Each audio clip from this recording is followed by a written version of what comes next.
जो भगवंत मान जी मुख्यमंत्री हैं कि उन्होंने कहा कि अब हम पंजाब का शानदार विकास करवाएंगे। तो इसका मतलब है कि उन्होंने ये एक्सेप्ट कर लिया, इसका प्रमाण पत्र दे दिया कि पिछले 3 वर्ष में उनकी सरकार चल रही है तो पंजाब का उन्होंने कोई विकास नहीं करवाया। कि लोग जो है, हालांकि सत्ता का इन्होंने खुल के दुरुपयोग किया, इन्होंने सरकारी संसाधन जो थे उनका खुल के दुरुपयोग किया, उसके बावजूद भी इनकी कमर तोड़ हार पहले पंजाब में हुई, तो अब तो खैर इनके अस्तित्व पे प्रश्न आ गया। ये सब एक्स होने वाले हैं, ये इतिहास में ही एक्स हो जाएंगे दीपक जी, ये वापस नहीं आएंगे कभी। कहूँगा कि चुनावों में लोगों को धोखा दिया कि हम 1000 महिला शक्ति, मातृ शक्ति, हमारी नारी शक्ति को कहा कि 1000 रुपये महीना आपके अकाउंट में आएगा, तो 1 रुपया भी नहीं आया है। पर केजरीवाल जी ने एक काम क्या किया, उन्होंने घर घर शराब पहुंचा दी। केजरीवाल जी ने घर घर नशा पहुंचा दिया कि जितने ये फेक ट्रैवल एजेंट्स हैं, जो ये ट्रैवल एजेंट्स ये गुनाह कर रहे हैं, ये भ्रष्टाचार कर रहे हैं, लोगों को कष्ट में डाल रहे हैं, जिसके कारण लोग आज तंग हुए, तो ये क्यों आंख मूंदे बैठे हैं भगवंत मान जी? क्या सेक ली? तीसरे जहाज के लिए कल क्यों नहीं गए? वापस चले गए। उनका ये कहना है कि जब हम इंटरनेशनल फ्लाइट्स मांगते हैं अमृतसर के लिए, श्री गुरु रामदास इंटरनेशनल एयरपोर्ट जो राजा संसीवी है, तब तो हमें इग्नोर किया जाता है और तरह तरह के बहाने बनाए जाते हैं। अब जब जहाज अमेरिका फौज का आया तो इसका चयन किया गया अमृतसर का। उसका उत्तर ये है कि ये लोग capable, they are not capable to govern the state, they don't have the capability. ये लोगों का और लक्ष्य भी नहीं है, लक्ष्य है इनका केवल भ्रष्टाचार, लक्ष्य है इनका देश को लूटना। नमस्कार दोस्तों, मैं हूं दीपक भंडारी और आप देख रहे हैं D4 न्यूज। बात करेंगे पंजाब के मुद्दों की। आम आदमी पार्टी की सरकार जब से सत्ता में आई है, जो वायदे इन्होंने पंजाब की जनता के साथ किए थे, उन वायदों को पूरा किया गया या नहीं, क्योंकि इन्हें सत्ता में आए हुए अगले महीने 3 साल हो जाएंगे। और बात करेंगे कि भारत से अमेरिका गए डंकी रूट से गलत दस्तावेजों के आधार पर जो नौजवान विदेश गए थे, अमेरिका की तरफ से उन्हें डिपोर्ट किया जा रहा है। बहुत सारे नौजवान पंजाब के भी हैं, गुजरात से भी हैं और हरियाणा से भी हैं। इस पर सियासत हो रही है क्योंकि मुख्यमंत्री भगवंत मान की ओर से यह सवाल उठाए गए थे कि आखिरकार अमृतसर में अमेरिका का जहाज क्यों उतारा जा रहा है, दूसरी स्थानों पर क्यों नहीं इस जहाज को लेकर गए। और भी कई मुद्दे हैं। इन सब बातों पर चर्चा करने के लिए हमारे साथ हैं बीजेपी के पंजाब के अध्यक्ष रह चुके हैं और राज्यसभा मेंबर रह चुके हैं और अमृतसर के मेयर रह चुके हैं। मेरी मुराद है श्वेत मलिक से। मलिक साहब, आपका स्वागत है। धन्यवाद दीपक जी और नमस्कार जो आपके श्रोता इस समय मुझे देख रहे हैं और सुन रहे हैं। मलिक साहब, पहला सवाल तो इस पर आऊंगा क्योंकि 3 साल हो चले हैं आम आदमी पार्टी की सरकार को बने हुए। जो वायदे इन्होंने पूरे करने के लिए कहा था, जिन चीज़ों से तंग आकर लोगों ने रिवायती पार्टियों के मुख्यमंत्री, उप मुख्यमंत्री, मंत्री तक हरा दिए, मतलब इनको एक कहते ना, इन्होंने क्लीन स्वीप कर दिया था। तो क्या इन वायदों को पूरा किया गया है? जैसे रेत माफिया, नशा और ये लॉ एंड ऑर्डर, इन सब चीज़ों, भ्रष्टाचार सबसे बड़ी जो बात है। ऐसा है कि मुझे एक बड़ा हास्यास्पद बयान दिया जो भगवंत मान जी मुख्यमंत्री हैं कि उन्होंने कहा कि अब हम पंजाब का शानदार विकास करवाएंगे। तो इसका मतलब है कि उन्होंने ये एक्सेप्ट कर लिया, इसका प्रमाण पत्र दे दिया कि पिछले 3 वर्ष में उनकी सरकार चल रही है तो पंजाब का उन्होंने कोई विकास नहीं करवाया। तो मतलब और अब साहब, ये बयान उनका तब आया है जब आम आदमी पार्टी की सरकार दिल्ली में हार जाती है। ये यस, उसके बाद इसका बयान आया। यस, तो वो क्राइसिस मैनेजमेंट का था, घबरा गए कि जो एक कमर तोड़ पराजय मिली है आम आदमी पार्टी, जो आपदा पार्टी है, जो दिल्ली में भी आपदा लाई, पंजाब में भी आपदा लेकर आई है और सारे देश में भी आपदा लेकर आई है, जो एक अनार्किस्ट लोग हैं, जो एंटी नेशनल लोग हैं, जो राष्ट्र विरोधी लोग हैं, ये आम आदमी आपदा पार्टी वाले। तो वो बयान दिया उन्होंने, भगवंत मान जी ने, विकास करवाएंगे। पहला तो यही बयान सिद्ध करता है कि आम आदमी पार्टी हर फ्रंट पर फेल है। आपने खुद कहा कि इन्होंने गुमराह करके लोगों को लालच दे के एक उस समय ऐसा एटमॉस्फेयर क्रिएट किया पॉलिटिकली, समझ दिखाए कि जिसके कारण इनको मैसिव मेजोरिटी मिली, जो 92 सीट पे रहे, अब तो खैर 93 है, 95 हो गए, 95 शायद हो गए।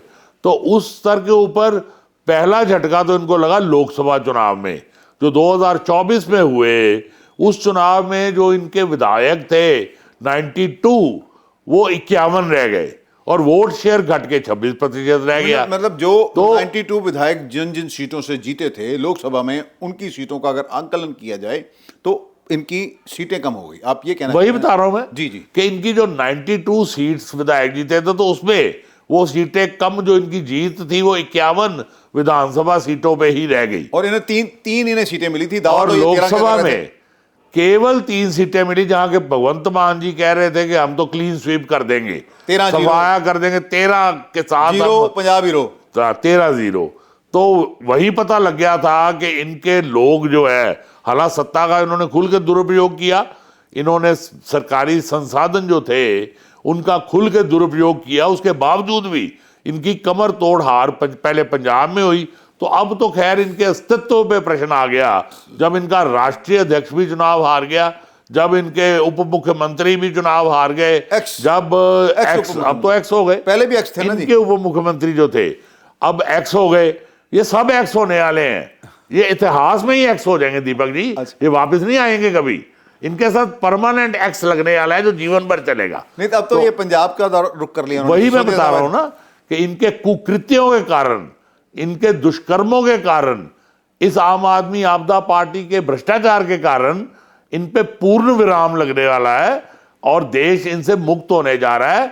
ये पूरे हाशिए पे आगे अपना खात्मा इनका हो जाएगा और इनके साथ एक्स नाम लिखा रह जाएगा कुछ एक के साथ, जो जीवन भर उनका चलेगा। एक बहुत बड़ी, और मैं इसमें आपको ये कहूंगा कि चुनावों में लोगों को धोखा दिया कि हम 1000 महिला शक्ति, मातृशक्ति, हमारी नारी शक्ति को कहा कि 1000 रुपये महीना आपके अकाउंट में आएगा, तो 1 रुपया भी नहीं आया है। उसी तरह आज पंजाब में जो हालात बिगड़े हैं कि पंजाब की अर्थव्यवस्था को इन्होंने इतना बर्बाद कर दिया है कि 4.25 लाख करोड़ कर्जे में डुबा दिया पंजाब को। मैं पंजाब के निवासियों को ये सचेत करना चाहूंगा कि जैसे हम बैंक से लोन लेते हैं तो वापस करना पड़ता है, हमारे पे बोझ बढ़ जाता है। आप भी सब पंजाब के लोग, 3.5 करोड़ पंजाब वासी, इन्होंने कर्जेधारी बना दिए हैं। ये जो कर्जा ये ले रहे हैं भ्रष्टाचार करके, ये अपने परिवारों का विकास करने के लिए, आपदा पार्टी अपना निजी विकास करने के लिए, वो कर्जा भाइयों बहनों आपकी जेब से अदा करना होगा। तो लम्हों ने खता की, सदियों ने सजा पाई। ये इन्होंने इतना बड़ा बर्बादी के द्वार पर आज पंजाब और पंजाब निवासियों को खड़ा कर दिया है कि आने वाली जो नस्लें हैं पंजाब की, वो भी इनको श्राप देंगी कि ये कैसे लोग आए थे जिन्होंने पंजाब के युवाओं का, पंजाब के भविष्य जो है उसका खात्मा कर दिया। अच्छा मलिक साहब, ये बात तो कर्जा उतारने की आए थे और कह के आए थे कि हम लोग रेत माफिया से मुक्त करा देंगे पंजाब को, नशा माफिया से मुक्त करवा देंगे पंजाब को। ये चीज़ों को लेकर अब उस पर बात नहीं करते हैं। मैं तो एक आपको ये एग्जांपल दूंगा कि ये आपदा पार्टी जो है आम आदमी के, मोदी जी तो कहते हैं मैं घर घर जल पहुंचाऊंगा, मोदी जी कहते हैं मैंने घर घर सड़क पहुंचाई है, मोदी जी कहते हैं मैंने घर घर बिजली पहुंचाई है, मोदी जी कहते हैं कि मैं घर घर सौर ऊर्जा, मुफ्त बिजली बनेगी सौर ऊर्जा से। पर केजरीवाल जी ने एक काम क्या किया, उन्होंने घर घर शराब पहुंचा दी, केजरीवाल जी ने घर घर नशा पहुंचा दिया। महिलाओं के लिए भी उन्होंने कहा ठेके खोलेंगे कि जहां महिलाएं भी नशे में धुत हो जाए, जहां युवा वर्ग भी जो है वो नशे में धुत हो जाए। ये काम जरूर आपदा पार्टी ने किया कि घर घर तक शराब पहुंचा दी। दूसरा, आपदा पार्टी का जो आपने बताया कि हाँ, जो वादे किए थे झूठे कि रेत माफिया, जिसमें ड्रग माफिया भी था, जिसमें भूमि माफिया भी था, हर तरह के माफिया अपराधी भी थे, गैंगस्टर भी थे। तो ये क्या करते, ये तो वो लोग हैं, आपको याद कराऊंगा, केजरीवाल जी जो आतंकवादियों के घरों में ठहरते रहे, ये वही केजरीवाल जी हैं जिन पे गुरपतवंत पन्नू जो सबसे बड़ा आतंकवादी है देश का, उसने खुलेआम आरोप लगाया कि केजरीवाल जी विदेश आए थे चुनाव से पहले, तो मेरे से उनका एग्रीमेंट हुआ था कि आप हमारा साथ दो, वो आतंकवादी साथ लेने गए तो हम आपका एजेंडा लागू करेंगे। मैं केजरीवाल जी से ये पूछता हूं कि केजरीवाल जी आज तक पन्नू की उस स्टेटमेंट पे आप एक शब्द क्यों नहीं बोले? केजरीवाल जी, आप आतंकवाद के विरोध में एक शब्द क्यों नहीं बोले?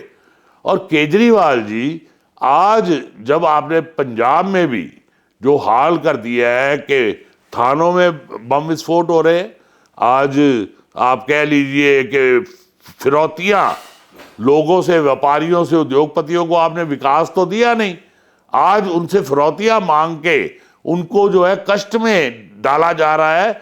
आज पंजाब जो है बारूद के ढेर पे आम आदमी आपदा पार्टी ने खड़ा कर दिया है। तो मैं ये प्रश्न करूंगा आपसे केजरीवाल जी और भगवंत मान जी कि आज आपने पुलिस का मनोबल इतना गिरा दिया कि आपका एक आम कार्यकर्ता जाता है, वो धमकाता है पुलिस के जो हमारे अधिकारी हैं, और आप जो एक्शन लेते हो उस कार्यकर्ता पे नहीं लेते, अपने भ्रष्टाचारी कार्यकर्ता पे जो प्रशासन को जाके गलत काम करवाने का प्रयास करता है, बजाय के आप उस अधिकारी के ऊपर एक्शन ले लेते हो जो सच्चाई के साथ खड़ा होता है। मलिक साहब, अमेरिका गए हुए वो नौजवान जो डोंकी रूट से गए, पहले तो डोंकी रूट से जाना ही गलत है। सवाल ये है कि बड़े सालों से ये धंधा चल रहा है और उस पर सवाल उठ रहे हैं कि अमेरिका का जहाज अमृतसर के राजा सांसी एयरपोर्ट पर क्यों आया? ये दिल्ली जा सकता था, ये गुजरात जा सकता था, अहमदाबाद जा सकता था, और भी ऐसी स्टेटें हैं। उनका कहना है कि पंजाब को बदनाम करने की साजिश जो है वो बीजेपी की ओर से रची गई है। पहली बात तो भगवंत मान जी मैच्योर्ड ही नहीं है, ये बड़ी मैच्योर्ड स्टेटमेंट दी है उन्होंने। जहां तक वो प्रश्न है कि जो नौजवानों को गुमराह किया गया, तो मैं इस विषय पे पार्लियामेंट में बोला था जब मैं मेंबर ऑफ पार्लियामेंट था, तो मुझे ये जवाब दिया गया था जो सटीक जवाब था कि ये स्टेट सब्जेक्ट है, इसकी जिम्मेवारी जो है प्रदेश की है। पहले कांग्रेस भी गुनाहगार है, उनका भी सरकार रही तब भी होता रहा, अब ये गुनाहगार है कि जितने ये फेक ट्रैवल एजेंट्स हैं, जो ये ट्रैवल एजेंट्स ये गुनाह कर रहे हैं, ये भ्रष्टाचार कर रहे हैं, लोगों को कष्ट में डाल रहे हैं, जिसके कारण लोग आज तंग हुए, तो ये क्यों आंख मूंदे बैठे हैं भगवंत मान जी? ये आरोप तो लगा रहे हैं, आरोप तो खुद पे लगाए, ये एक्शन क्यों नहीं ले रहे? ये डाटा करें कि ये जो कितने ट्रैवल एजेंट इन्होंने पकड़े, ये बताए कि इन्होंने पिछले 3 वर्ष में ऐसे लोगों को गुमराह करने वाले कितने ट्रैवल एजेंट पकड़े। ऐसी बात करते नहीं है। अच्छा, एयरपोर्ट की बात करें तो एयरपोर्ट भगवंत मान जी ये एक केंद्र सरकार की होती है, ये कोई प्रदेश मैटर नहीं करता कहाँ पे एयरपोर्ट, तो सिविल एविएशन मिनिस्ट्री की, आपकी पंजाब सरकार की एयरपोर्ट थोड़ा है। तो यहां भी राजनीति कर रहे हो कि इस एयरपोर्ट पे क्यों उतारे?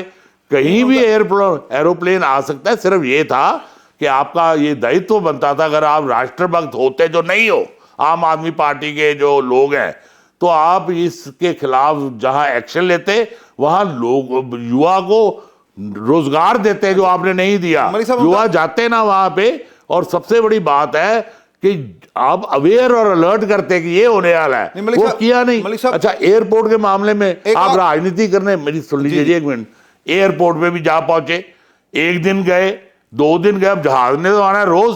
देखो, इंटरनेशनल प्रोसेस है। मोदी जी ने सही कहा कि हम इसके समर्थन में ही नहीं है कि किसी देश का नागरिक भी अवैध रूप में किसी अन्य देश में जाए। तो उस स्तर के ऊपर तीसरा जब जहाज आया तो आप गायब हो गए, क्योंकि आपने राजनीति रोटियां सेक ली। तीसरे जहाज के लिए कल क्यों नहीं गए, वापस चले गए? उनका ये कहना है कि जब हम इंटरनेशनल फ्लाइट्स मांगते हैं अमृतसर के लिए, श्री गुरु रामदास इंटरनेशनल एयरपोर्ट जो राजा सांसी है, तब तो हमें इग्नोर किया जाता है और तरह तरह के बहाने बनाए जाते हैं। अब जब जहाज अमेरिका फौज का आया तो इसका चयन किया गया अमृतसर का। भगवंत मान जी, आप प्रयास नहीं करते हो और आप केवल आरोप लगाते हो। यही कारण दिल्ली में आपका जो आप चरमरा गए हो, आज दिल्ली का आपने विनाश कर दिया है कि आप विकास नहीं कर रहे थे, आप सिर्फ आरोप लगा रहे थे और दिल्ली का विनाश करते रहे हो। तो वही चीज आप पंजाब में कर रहे हो। आपका ध्यान गुड गवर्नेंस की तरफ नहीं है, आपका ध्यान केवल नेगेटिविटी की तरफ है, नकारात्मक आपकी सोच है। आप प्रधानमंत्री जी के पास भगवंत मान जी जाते ही नहीं हो। अब फसलों की बात कर लो मैं जी। क्यों क्राइसिस आया किसान पे, भगवंत मान जी को जब जाना चाहिए था दिल्ली प्रधानमंत्री जी के पास, तब ये गए नहीं, सोए रहे और राजनीति करते रहे। जब 3 महीने बीत गए, क्राइसिस शुरू हुआ, इन्होंने अरेंजमेंट्स ही नहीं किए। उसी के कारण कि जो वो किसानों को धान की फसल बेचने कष्ट आया धान की फसल में, उसका केवल कोई उत्तरदायी है तो पंजाब के मुख्यमंत्री और पंजाब की आपदा आम आदमी पार्टी की सरकार। वही मैं कह रहा हूं कि अमृतसर इंटरनेशनल एयरपोर्ट के समय मैं मेंबर ऑफ पार्लियामेंट बना था 2016 में, सरकार कांग्रेस की थी जो उसके बाद बनी 2017 में बनी जी। 2017 में मुझे 6 महीने के बाद ही बन गई थी। पर मैं सफल हो गया कि मैंने प्रधानमंत्री जी से गुहार लगाई तो इंटरनेशनल एयरपोर्ट को सही इंटरनेशनल बनाया, जो कांग्रेस के कुशासन के कारण चरमरा रही थी जो एयरपोर्ट। आज आपको जानकारी नहीं है, मोदी जी ने यहां से कई इंटरनेशनल फ्लाइट चला दी हैं, आपको पता नहीं है ना जी, आप कुछ शायद ध्यान भी नहीं देते कि आप आज अमृतसर से मलेशिया के लिए फ्लाइट है, आज अमृतसर से दुबई के लिए फ्लाइट है, इंटरनेशनल एयरपोर्ट अमृतसर से, आज अमृतसर से बर्मिंघम के लिए फ्लाइट है। आज अंतरराष्ट्रीय फ्लाइट्स की जहां झड़ी लगी है, बैंकॉक के लिए भी फ्लाइट जो है वो शुरू हो रही है, वहीं डोमेस्टिक जो फ्लाइट्स है वो भी आज भारत के हर कोने के लिए अमृतसर इंटरनेशनल एयरपोर्ट से फ्लाइट चल रही है, जिसका श्रेय प्रधानमंत्री नरेंद्र मोदी जी की सरकार को जाता है जिन्होंने ये फ्लाइट चलवाई। मलिक साहब, आपको क्या लगता है कि पंजाब के ऊपर जो कर्ज लगातार बढ़ रहा है, 1 लाख करोड़ जैसे अभी आपने कहा, 3.25 लाख बढ़ गया इस सरकार की, क्योंकि पहले 3.25 लाख करोड़ था, अब कहा जा रहा है कि 3.25 लाख करोड़ है, तो इसके लिए क्या कारण क्या है कि पंजाब पर जो पैसे का बोझ बढ़ रहा है, कर्ज उतर नहीं रहा, जो रिसोर्सेज हैं, क्या आपको लगता है कि उन रिसोर्सेज पर माफिया का कब्जा है? जहां से पैसा सरकार के खजाने में आना चाहिए वो पैसा कुछ लोगों की जेबों में जा रहा है, कुछ लीडरों की जेबों में जा रहा है, आपको क्या लगता है? ऐसे है कि आप तो एक आंकड़ा खुद बोला आपने दीपक जी कि 3.25 लाख करोड़ 70 वर्ष में और 1 लाख करोड़ केवल 3 वर्ष में इन्होंने बढ़ा दिया है। और ये जो आपने प्रश्न किया उसका उत्तर ये है कि ये लोग capable, they are not capable to govern the state, they don't have the capability. ये लोगों का और लक्ष्य भी नहीं है, लक्ष्य है इनका केवल भ्रष्टाचार, लक्ष्य है इनका देश को लूटना। क्योंकि सुनिए ना कि आज पंजाब में जो इनको आमदन बढ़ानी चाहिए थी, इन्होंने पंजाब सरकार का खजाना तो भरा नहीं, इन्होंने अपने निजी खजाने को भरने के प्रेफरेंस दी। मतलब आपका मतलब यह है कि जो पैसा सरकार, जो विकास पंजाब का होना था, जो विकास पंजाब के 3.5 करोड़ निवासियों का होना था, वो विकास इनके परिवारों का जरूर हो गया। ये जो आम आदमी आपदा पार्टी वाले थे, इनका राष्ट्रीय अध्यक्ष तो शीश महल में जा पहुंचे। अब मान साहब जो हैं वो भी उड़ते हैं हवाओं में और नीचे रहते ही नहीं है जमीन पे, वो राष्ट्र में घूमते हैं, पंजाब का उनको चिंता नहीं है। इनके विधायक जो थे वो साइकिल से, उनकी यात्रा जो है वो आज लग्जरी कार्स तक जा पहुंची है। तो मोदी जी तो कहते हैं ना मैंने हवाई चप्पल वाले को हवाई यात्रा करानी है, पर आपदा पार्टी वाले जरूर साइकिल से जो बड़ी बड़ी लग्जरी कार्स और बंगलों में यात्रा कर रहे हैं। हवाई चप्पल वाला तो नहीं कर रहा, बहुत सारी टिकटें हवाई जहाज की महंगी हैं, ये अलग से विषय है, मैं दोबारा उस मुद्दे पे आऊँगा। मलिक साहब, आपने शीश महल की बात छेड़ी, शीश महल पर जो खर्चा हुआ था 40-45 करोड़, अब बीजेपी के नेताओं को मैं बयान पढ़ रहा था, कह रहे हैं कि हमारा मुख्यमंत्री उस शीश महल में नहीं रहेगा बल्कि उसकी फाइलों को खोल दिया जाएगा। आखिरकार ये भ्रष्टाचार कैसे हुआ है? ऐसा है कि आपको पता है कि दिल्ली की पूर्णता सरकार नहीं है जी, वहां लेफ्टिनेंट गवर्नर जो है उनके पास एग्जेक्टिव पावर्स हैं जी जी। तो दिल्ली के कोई भी मुख्यमंत्री शीश महल में नहीं रहे। वहां मदन लाल खुराना जी भी मुख्यमंत्री रहे, वहां साहब सिंह वर्मा जी, मैं वही बता रहा हूं, साहब सिंह वर्मा जी भी मुख्यमंत्री रहे, वहां पे शीला दीक्षित जी भी मुख्यमंत्री रही। तो किसी ने शीश महल में वहां उनके लिए जो अप्रोप्रिएट निवास व्यवस्था थी उसमें रहे।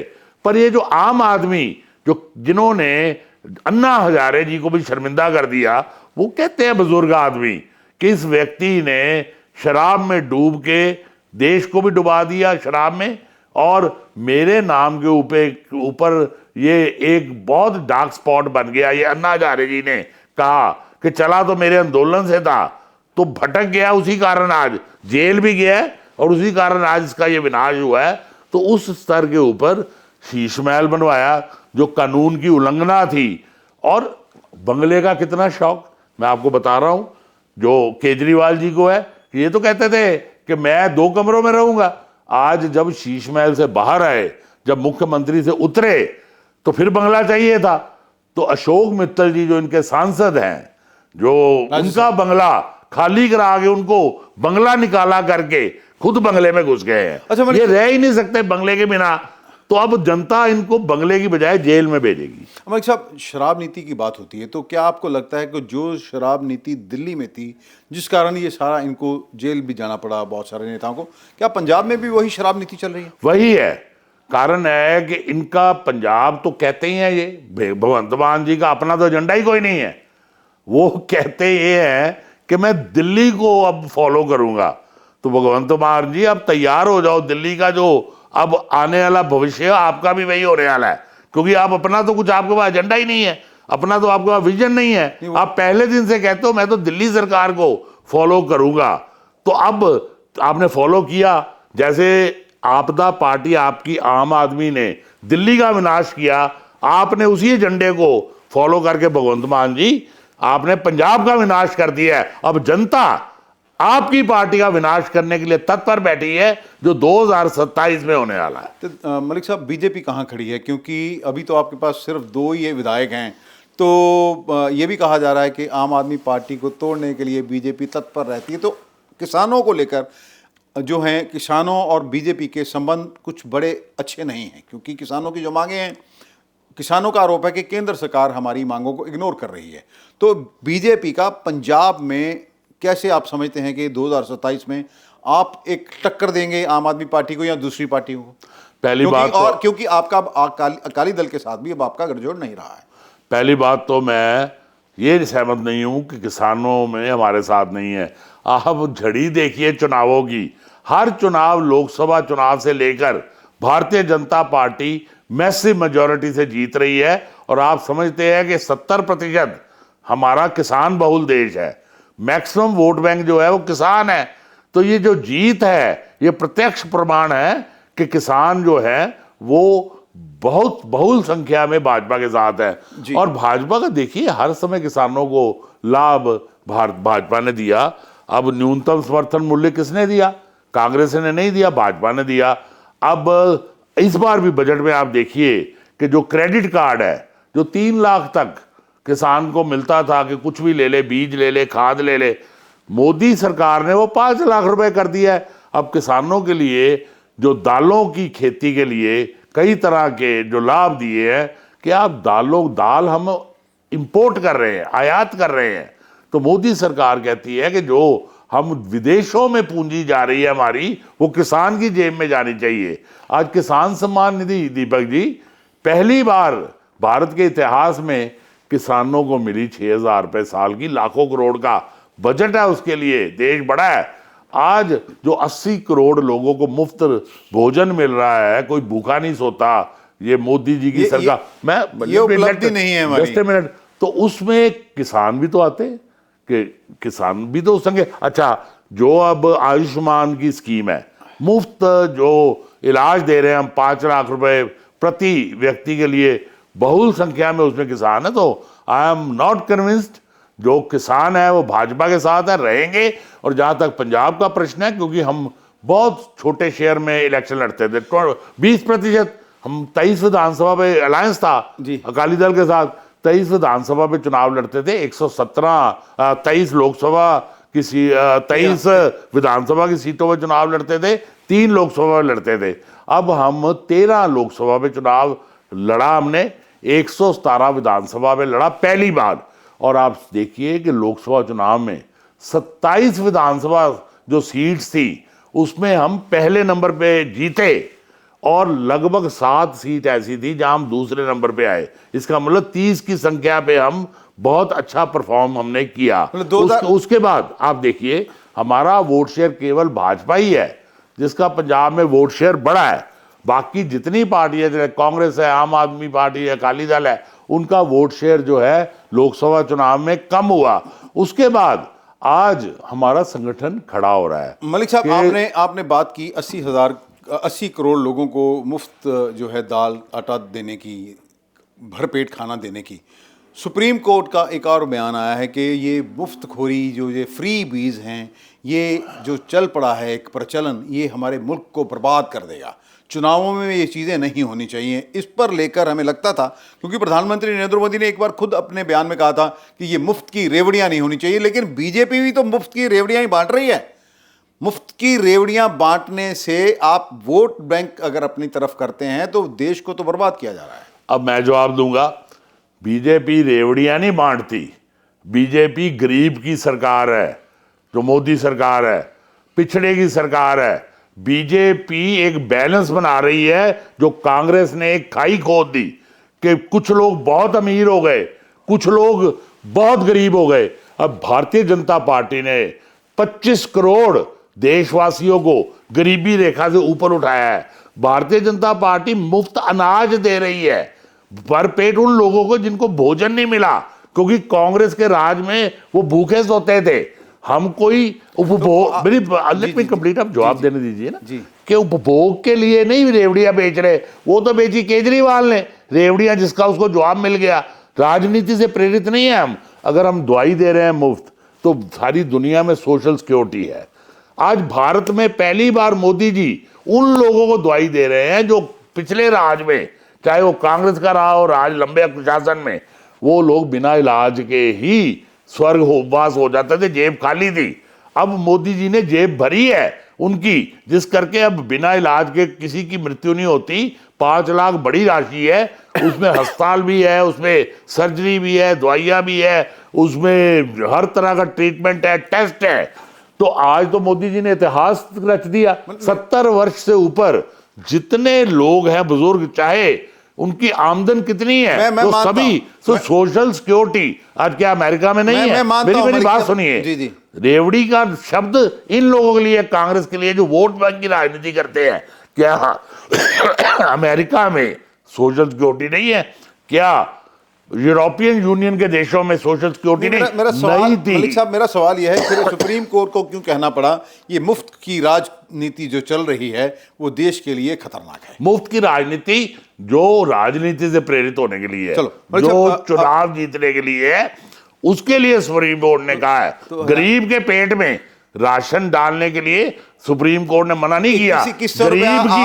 गरीब की जीवन रक्षा करने के लिए सुप्रीम कोर्ट कभी मना नहीं करती है। 2100 रुपया आप लोगों ने भी दिल्ली में भी महिलाओं को देने की बात की, महाराष्ट्र में भी देने की बात की, हरियाणा में भी देने की बात की, तो फिर बात तो वही आ गई ना जो बाकी पार्टी कर रही है, वो भी उसी में बीजेपी रंगी जा रही है। ऐसा नहीं है, BJP is a party with difference.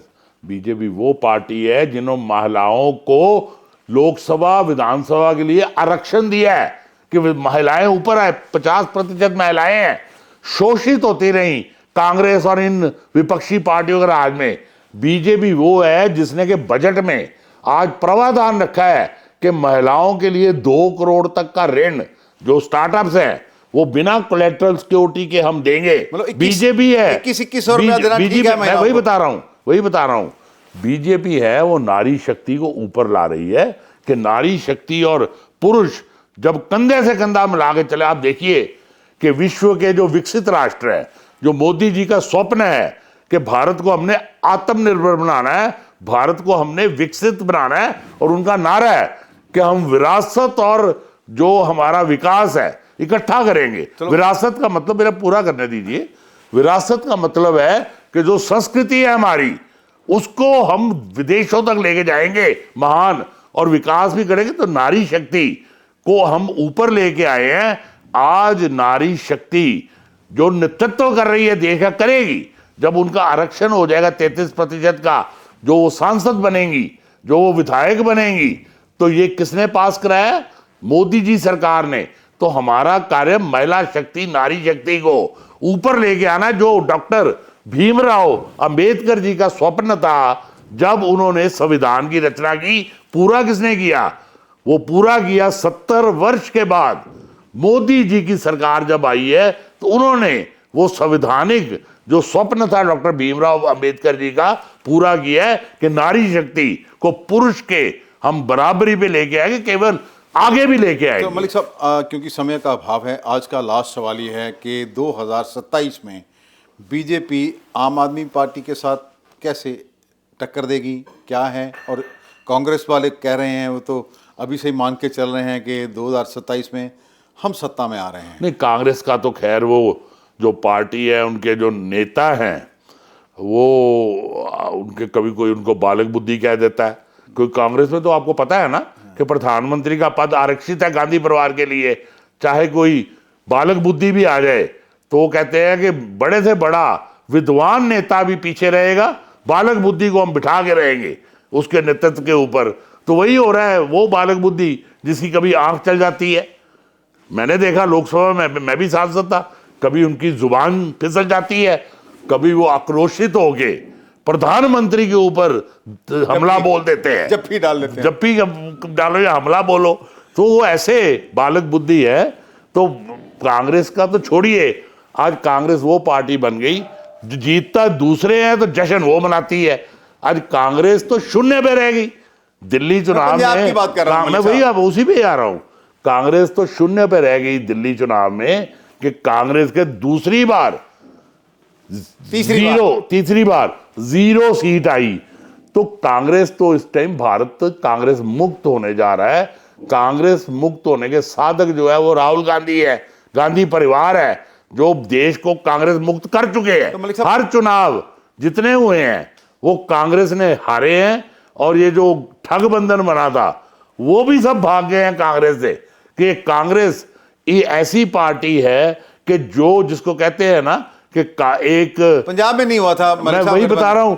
आज मैं समझता हूं कि कांग्रेस का नाम तो आम आदमी को पता लग गया है कि जो भ्रष्टाचार उन्होंने किया, जो कुशासन उन्होंने किया, उसका रिजल्ट है कि कांग्रेस मेरा सवाल मलिक साहब ये है कि 2027 में आम आदमी पार्टी का रिजल्ट तो आपने दिल्ली में देख ही लिया। पंजाब क्या की बात करें, मुख्यमंत्री जी के चेहरे पे जो उदासी थी इस बार, वो तो एक कमेडियन है। 2027 में आपका मैं किस वही तरह? बता रहा हूं, भगवंत मान जी जितने डिमोरलाइज थे उसका कारण है कि उनको लग रहा है कि कहीं केजरीवाल जी ना आ जाए मुख्यमंत्री बनने।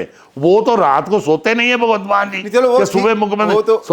भारतीय जनता पार्टी ही एक विकल्प रह गया है, क्योंकि लोगों ने देख लिया कि कांग्रेस के कुशासन के कारण कांग्रेस धराशायी हो गई पिछले विधानसभा चुनाव में। उसके बाद आज आम आदमी पार्टी का भविष्य भी आपने देख लिया कि क्या होने जा रहा है।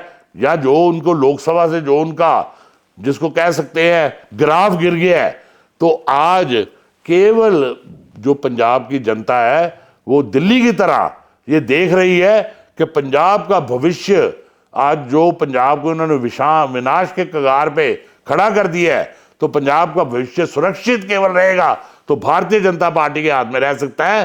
तो आज लोगों का मन बन चुका है, घड़ी घड़ी, पल पल, क्षण क्षण, दिन दिन का वो इंतजार कर रहे हैं कि कब 2027 में विधानसभा का चुनाव आए और अपने मताधिकार का प्रयोग करके जो लोकतंत्र की शक्ति पंजाब वासियों के पास है, इन सभी राष्ट्र विरोधी पार्टियां जो आतंकवादियों के पीठ थपथपाने वाली, अफजल हम शर्मिंदा है, तेरे कातिल जिंदा है, और राहुल गांधी कांग्रेस और आम आदमी पार्टी केजरीवाल उनकी पीठ थपथपाते हैं।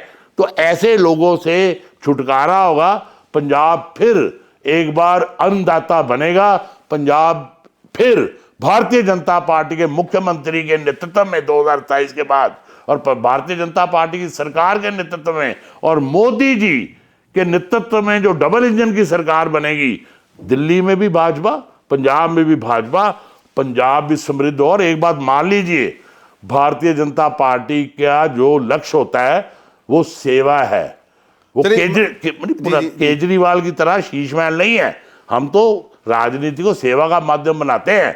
तो वही कारण है कि जहां हम आते हैं तो फिर वहां स्थापित हो जाते हैं। ये भारतीय जनता पार्टी है जिसकी एक बार जहां सरकार बनी तो वर्षों तक चली। तो ये आपको बता रहा हूं कि सिर्फ 2 वर्ष पंजाब वासी इन राष्ट्र विरोधी तत्वों में सरवाइव कर जाए, आपको मैं विश्वास दिलाता हूं 2027 के बाद पंजाब का स्वर्णिम भविष्य होगा।